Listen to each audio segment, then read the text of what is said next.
Good evening, kittens, and welcome to what is my first ever movie review. I know I used to make vlogs and stuff, but to be honest, that kind of crap leaves me cold these days, and I'd rather spend time putting work into something with a little more substance to it than a meringue. You know, things that actually require effort and you can't physically churn out every day, or week even, that kind of thing, you know. Oh yeah, by the way, I'm in my 4th year of veterinary medicine now, so that aspect of my life is spanking brilliant, thanks! So without further fucking around, let's get to the crux of this review.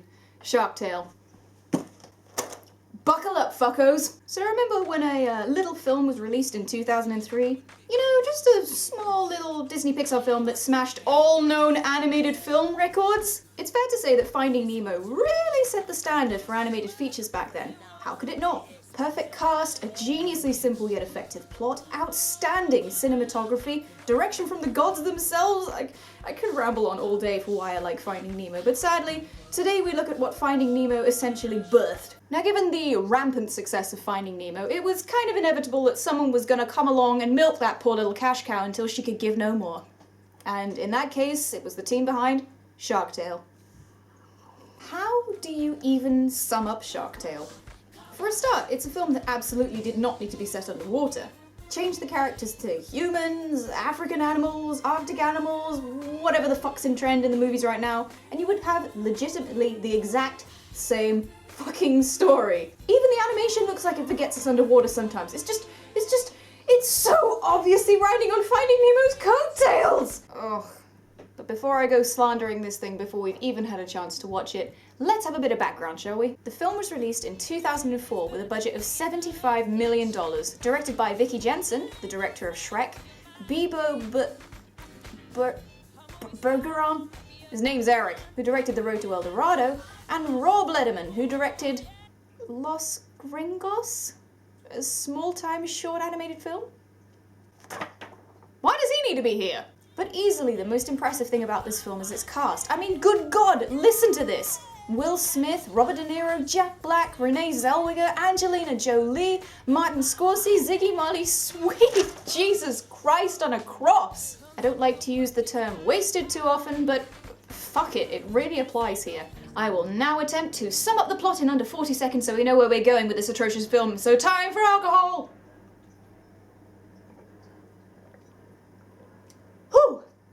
Let's go! So there's a shark mafia in a reef, and in this reef lives Oscar, a little fish who wants the big time. He owes money to his boss and fails to pay, resulting in him being left in the ocean. He's accidentally involved with the death of one of the mafia sharks, causing the shark's brother Lenny to flee from his family in guilt.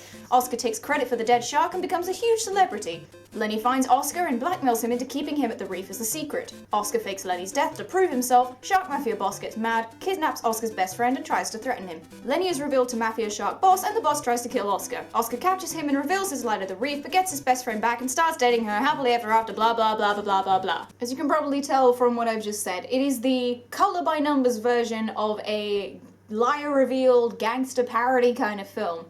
But the thing is with parodies is they kind of need to be self-aware to be really funny, and this film just takes itself too seriously to be funny. I've missed out some pretty gaping sections in the plot as well, but we'll get to those as we review this thing in its shitty glory. Get ready for outdated 2004 references and jokes, ladies and gentlemen. The film begins with what feels like your typical Dreamworks logo, but with the twist that the boy starts fishing in the ocean. Nice idea in theory, but a bit grim having a guy fishing in a film about fish. Whatever, I can appreciate that they thought out the box. Believe me, it doesn't happen a lot in this film. One of the first things you'll notice in this film is the fact that the water animations and bubble animations are just fucking dreadful. Seriously, if you're gonna set a film underwater, at least have animators that know how to animate bastard bubbles! Or at least some idea of the physics of how they work underwater, for Christ's sake. Look at these bubbles on the worm, they don't even connect to anything and they look so detached and broken.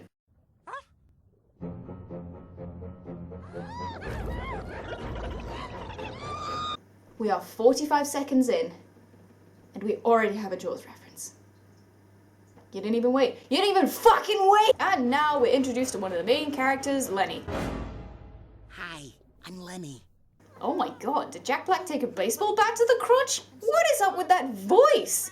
And there's something that's just so off with Lenny's character model. Like, why does he have a chin?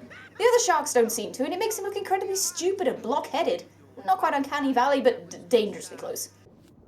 Don't. Don't. Ugh, that song gives me the creeps. What do you mean? It's our theme song. It's your theme song because no songwriter would be caught dead making a Shark Tale soundtrack. Especially when you can just pick a bunch of hip, cool, awesome dude soundtracks from now that are current at the moment, but won't be current next year, or you could just rip soundtracks from something else. Profit! The titles begin to roll, and one of the worst things aesthetically about this film becomes apparent. The color. Correct me if I'm wrong, but I'm pretty sure someone in the art department flunked Color Palette Class 101. Because everything is either weird blue or manky green. Have you ever looked at a real tropical reef? The colors are so vivid, they look almost false. Nothing about this looks appealing, nothing looks bright and vivid, it just looks gross and kind of slimy. Like if you were to touch it, it would leave a greasy smear on your hand that would rival a Chipotle kitchen. Oh, and speaking of Chipotle, get ready to see some product placements put in places that beggar belief. Good God, man, Times Square isn't this bad. Also, Fish King, really? What about Bubble King or Burger Kingfish? Come on, writers, at least fucking try.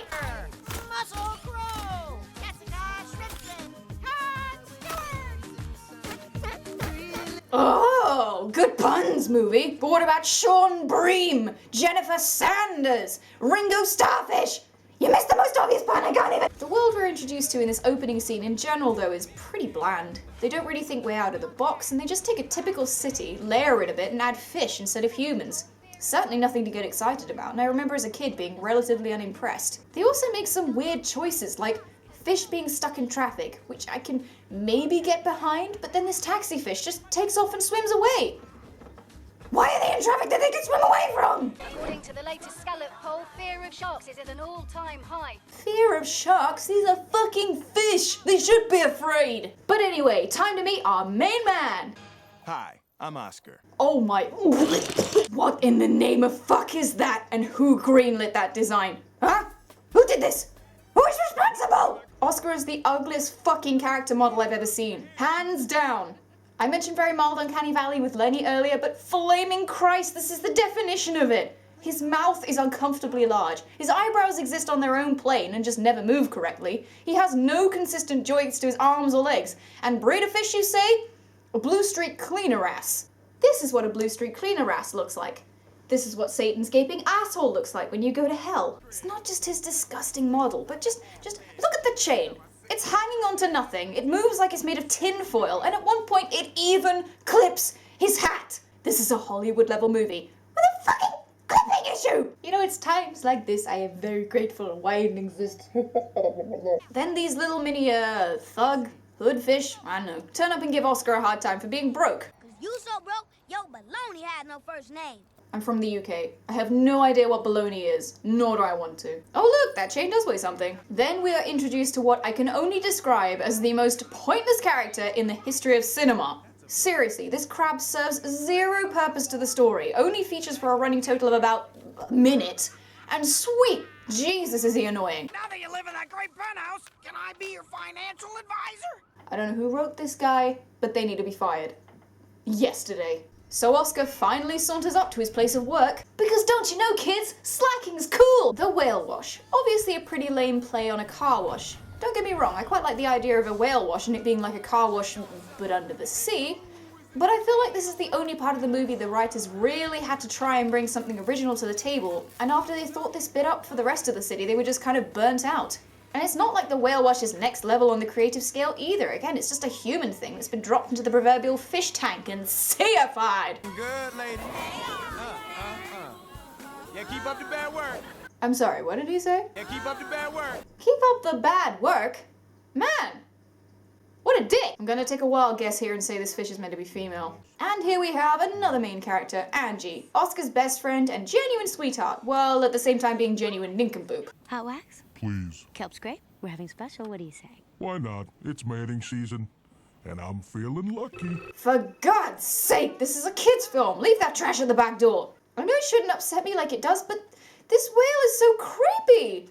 It's like that fat 50-year-old bloke from down your road with a gigantic rotund belly who spends his days leering at young girls. I feel like I need to take a shower just hearing that line. It's mating season, and I'm feeling lucky. God, how far are we in? Oh.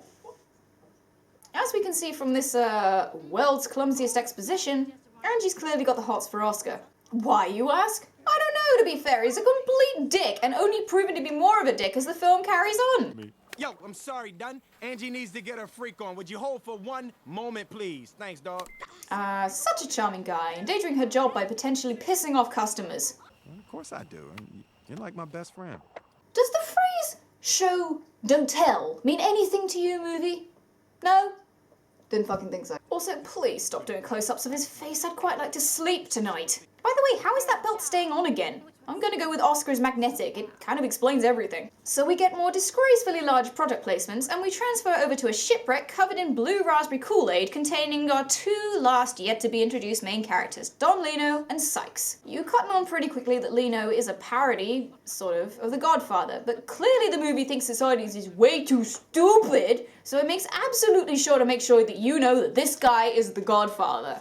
You just work for Frankie and Lenny. Capiche? Today is that day. For the day they run the reef. Aye vey. Hey, what's the user sayings? As a side note to the movie's credits, I actually quite like the design of these two characters. Lino looks intimidating and genuinely shark-like without the uncomfortable facial expressions, and Sykes' colour scheme is just pretty nicely done. But of course, he's a puffer fish, so the slapstick gold is there for the picking. I'll tell you something now, I fucking hate puffer fish gags. They're a step up from fart jokes, but they're a step down from walking into the middle of a rake and having it smack you in the face. Luca. I like big butts and I cannot lie. You other brothers. Hey, boss. Big butts. They tried comedy here and they hurt themselves. I bring you in here, look you in the eye, tell you what's what, and what? What? What? What? Nothing. You said what first? I didn't say what first, I asked you what. No, you said and then what, and I said what? No, I said what? Like what? You said what first? This short scene, right here, should be used worldwide for how not to write any kind of comedy. Ever. Then Lenny and Frankie wander in. Sykes geniusly insults Lenny in front of Lino, and Lino demands Sykes has to start paying him protection to stop him from basically destroying the reef Blue Mondays at Yo Sushi style. Also, is that fucking Rose from Titanic? Oh. Oh god, this boat's the Titanic, isn't it? Really, Shark Tale? Really? How many fucking coral reefs do you know in the Atlantic?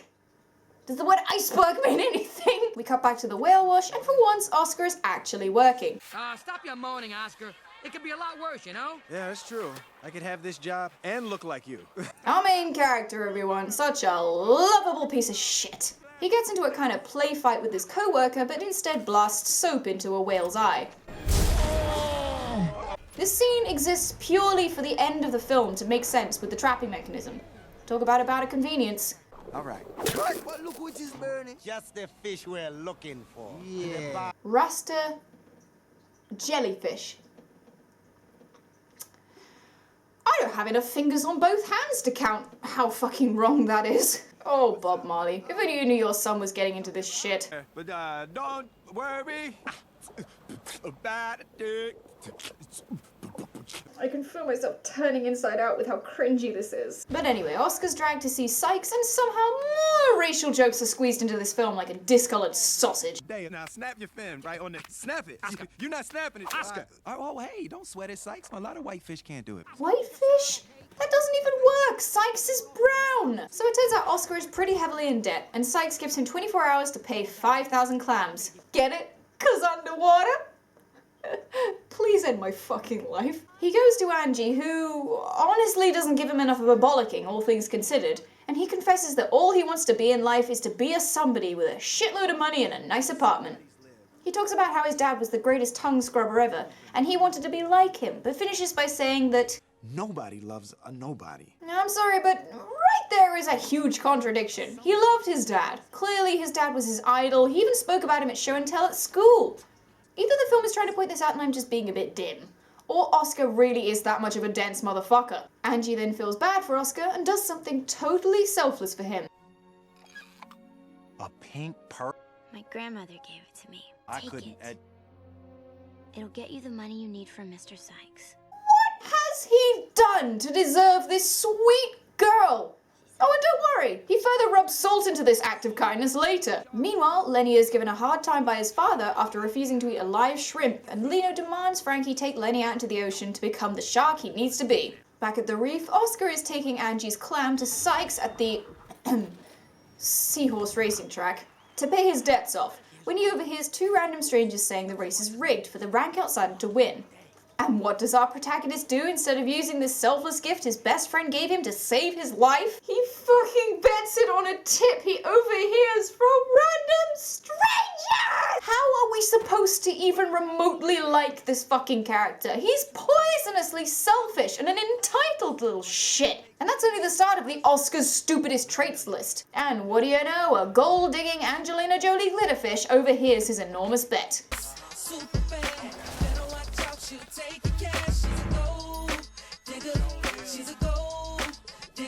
Do you ever sometimes think that you would rather stick forks in your eyes than look at what's currently in front of you?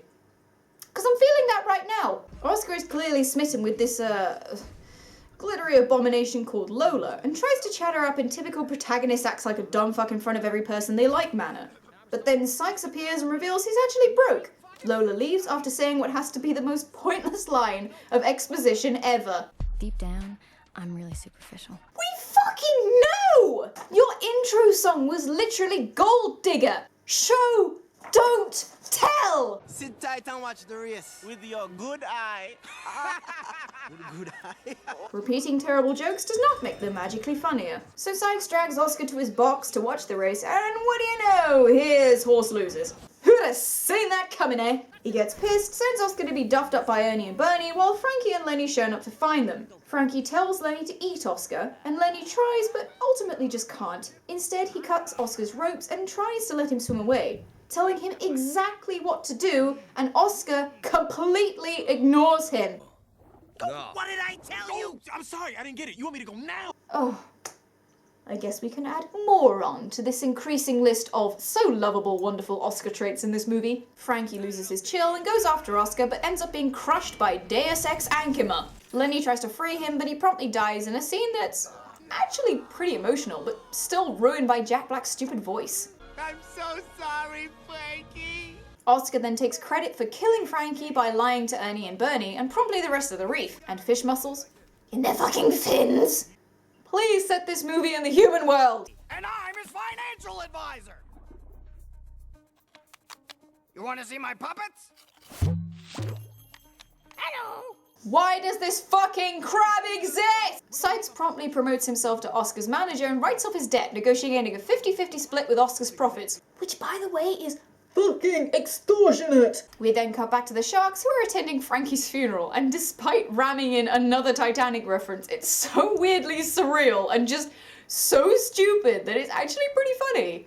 There's even a bit where Frankie's dead fucking body floats away into the sea. Kids won't have nightmares about that. Nope. The Shark Mafia members console Lino, and Lenny overhears him shit-talking him, and quite reasonably, he swims away. Oh, by the way, did you know you can make fart jokes while underwater?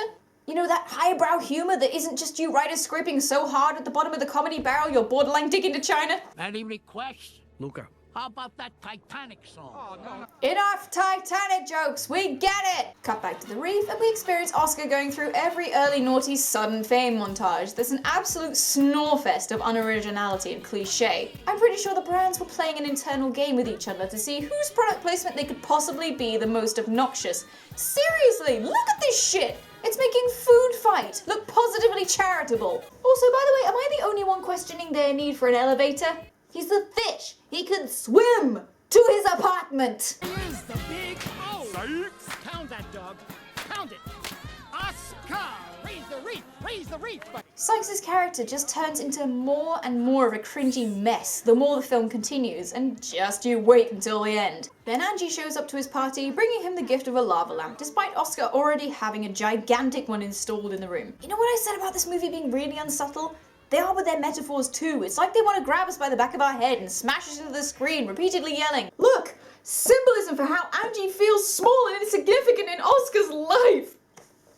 It spilled my wine. You don't get extra point for metaphors this fucking neon! Angie then tries to have a moment with Oscar. She says she's proud of him, despite him betting her fucking pearl on a seahorse, dives further into the friend zone, And I never forget who my friends are. Oh.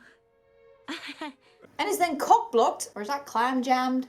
I mean, she is a fish. By Lola, everyone's favorite makeup box explosion. Suddenly a fish rushes in, saying there's a great white near the reef, and everyone turns to Oscar, who's busy hiding behind Lola.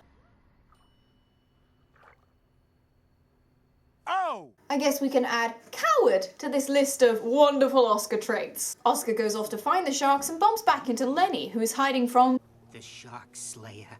and it takes him a ridiculous amount of time to twig that Oscar is in fact the Shark Slayer. Lenny then promptly blackmails him into keeping him in the reef, to keep away from his father via incredibly cringy dialogue.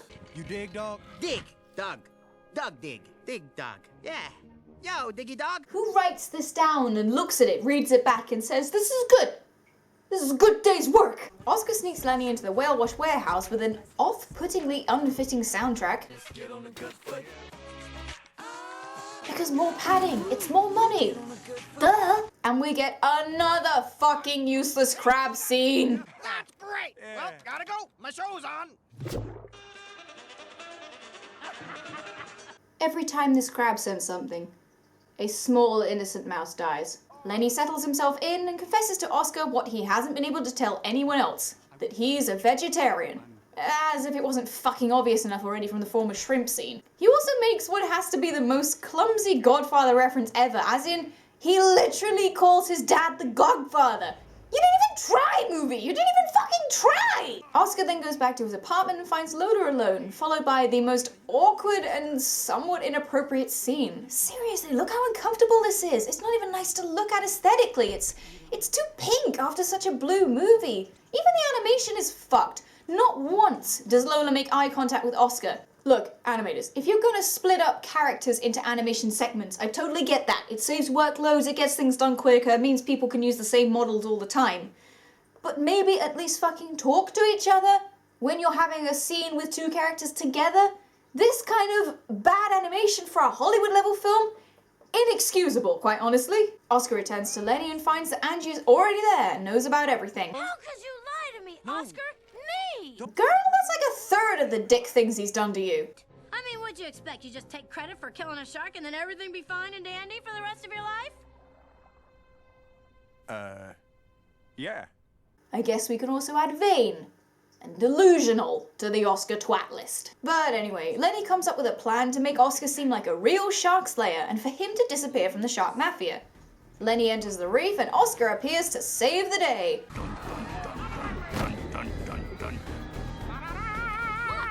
Please, just give it a rest with the Jaws references. It's lost its sting. Or is that bite?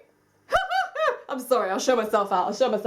No, I'm kidding. We gotta finish the rest of this movie. Carry on! The plan seems to be working, but then Lenny accidentally traps Oscar in his mouth. So Oscar forces open his mouth to the stock sound effect screams of the crowd. Now let's play a game here, kids. How many references can the film cram in into under 30 seconds? Ready? Go! Are you not entertained? You can't handle the truth. You had me at hello. 3. Fucking 3! With that, Oscar electrocuted and killed everyone in the entire reef. The end. Not really, but you wish it was. And you tell Don Lame-o. Really? Don Lamo? Did it never occur to anyone on this team that dialogue could become dated? So the sharks are scared off after seeing Lenny supposedly die, and Oscar feels like a champion. A self-absorbed and asshole of a champion, right before Lola comes up to him and kisses him for all to see, much to the horror of Angie. She, Oscar, and Lenny meet back in the warehouse, and she has the most reasonable, angry response ever. What has gotten into you? Me? Oh, I swear, sometimes I want to take your big, dummy head and just... I like this kid. She's finally realizing that he's a butthole. So Angie finally tells Oscar where to stick it, and he swims off to yet more unfitting soundtrack. It may sound like I'm nitpicking again, but look at this scene with the music that actually fits. And music that's in the film. Kept it inside, didn't tell no one else. Do you see what I mean? It's just weird. He's also meant to be looking back at his old life here, but to be honest, what on earth just happened there that was remotely appealing or attractive? A fat old lady yells at some thug kids who bully a homeless crazy life. That's the life I want to live. #goal. Oh my god. Ladies and gentlemen, we have the winner of the most obnoxiously large product placement, Coral Cola. Coral fucking Cola. He goes back to his apartment and finally has a momentary sense of clarity and tells Lola to get fucked, essentially. Which he takes so very well. Ha! Young love. That's right, movie. Portray all dumped, attractive women as psychotic bitches. The next day dawns and he's determined to try and rectify the 45-mile-long list of things he's done wrong to Angie. Also, please, that balloon animation is a fucking crime. By bringing her cliche romantic gifts at the whale wash. How many times do I have to tell you? It's gosh. You get a whale of a wash, and the price, oh my gosh. All right, ma get it, man, ma get it. Whale wash rhymes with gosh. Oh my god! Did they just make a weed joke? You did it, movie! You completed the entire fucking sticker book of Caribbean male stereotypes! Congratulations! But oh no, it turns out Angie has in fact been kidnapped by the shark mafia, and Oscar is told to meet with Lino to discuss his sins against them. He takes Lenny, who is disguised as a dolphin, and Sykes, who he tells about the whole lying thing pretty easily, to be fair. He goes to HMS Suck My Dick to go to the sit-down, where it becomes apparent that all the sharks are piss scared of him.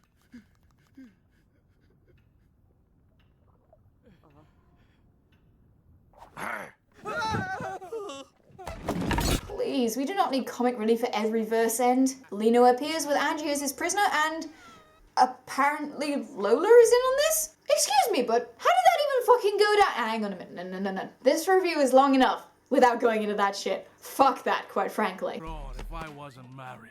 How you doing, pretty lady? Isn't this the equivalent to bestiality or something? Oscar shuts down the sharks by getting Lenny to eat Angie, followed by yet more unneeded references to songs that are obviously totally still gonna be current in 10 years' time.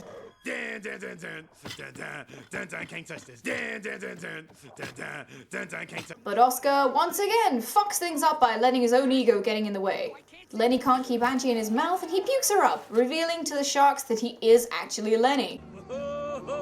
Hey, boss, it's Lenny. He was wearing a disguise so we wouldn't recognize him, but now he's not wearing a disguise, so we do recognize him. Could somebody please turn that octopus into a calamari dish? Lino gets understandably pissed at Oscar and tries to kill him, chasing him all the way to the whale wash for the final showdown, involving Lenny getting trapped by accident and Lino being stuck in the trap as we saw in use earlier.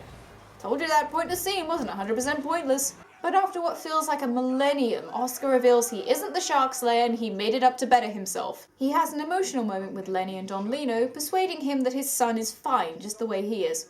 Cliché, but pretty nicely handled for a kids film, I guess. I lied. What? And I'm not a real financial advisor. I'm going to hunt whoever wrote that crap down. I'm going to stick their head in a vat of inky squid. And that, frankly, is the least they deserve! Angie girl, wouldn't you be dead if you were in a bubble? On the account of no water? No? Ah, fuck it. Physics doesn't work in this film anyway. Well, what about being a somebody? I'm nobody without you. That's right, kids! Fuck careers and aspirations! All you need to be happy is a relationship! And here comes our happy, time-filling last 5 or so minutes of this film. Come on, everyone's waiting, Mr. Manager. An entire fucking movie later, and you still cannot do exposition. You fuckers need a chair thrown at your heads. I'll also say, everything about this last scene sums up how hideously dated the film is. This singular scene, what with the dancing, the music style, and the fact that everything is wearing a baseball hat and a gold chain. For fuck's sake, whose decision was this? And after what feels like an eternity of the naughties bitch-slapping you in the face, this godforsaken film comes to an end. Oh, that cast reel at the end. It's like a rolling wall of shame for all the wasted talent in this film. And that, my kittens, was Shark Tale. What did I think overall? For the hard time I give this film, it's actually a pretty fun thing to watch, provided you just don't take any of it seriously. While character models and colour palettes tend to be the biggest crap factors, the actual animation is pretty fluid, and it's the kind of film you could easily stick on to let your brain go on holiday for an hour. But as for an actually good movie, nah, not really even close to that. Back when it was first released and for the right age group, yeah, it was enjoyable. When I first saw it, it was still relevant, and all the cast was modern and familiar, with a storyline that even pretty young kids can kind of follow. But then again, a lot of the gangster overtones will go completely over their heads, not to mention some of the plot being a bit dodgy for young kids. Like gambling, death, gold digging, and plotting revenge. It's all pretty adult when you strip it down from its animated exterior. I'll stick with my guns though. This film absolutely did not need to be set underwater. It's a generic, kiddish gangster flick disguised as an ocean film to bring in the Nemo crowds, which, as is evident from its huge profits, clearly fucking worked. The acting overall, excusing a few minor side characters, is really solid. But then again, you wouldn't expect less from such a great talent pool. It's only a shame it was all wasted on something so bland, so dated, so poorly written, and so very childish. Credit to the cast for working with what they had though. Would I recommend Shark Tale? Not really. It's worth seeing just for the acting alone, but if you don't get around to seeing it, honestly you're not missing out. If you want a fish film, Finding Nemo is leagues above this. If you want a gangster film, clearly The Godfather is the Mac Daddy of that genre. But it's certainly not a horrendous movie, and it's no real harm to kids, aside from them maybe unironically saying yo as a genuine greeting. It's silly, sloppy, a bit lazy, but pretty easy to watch, and all in all I'd give it a 4.5 out of 10. Thank you all ever so much for watching, and please subscribe if you want to see more. See more? You get it? Because it's the CSH. Okay, I really will leave this time. Bye bye.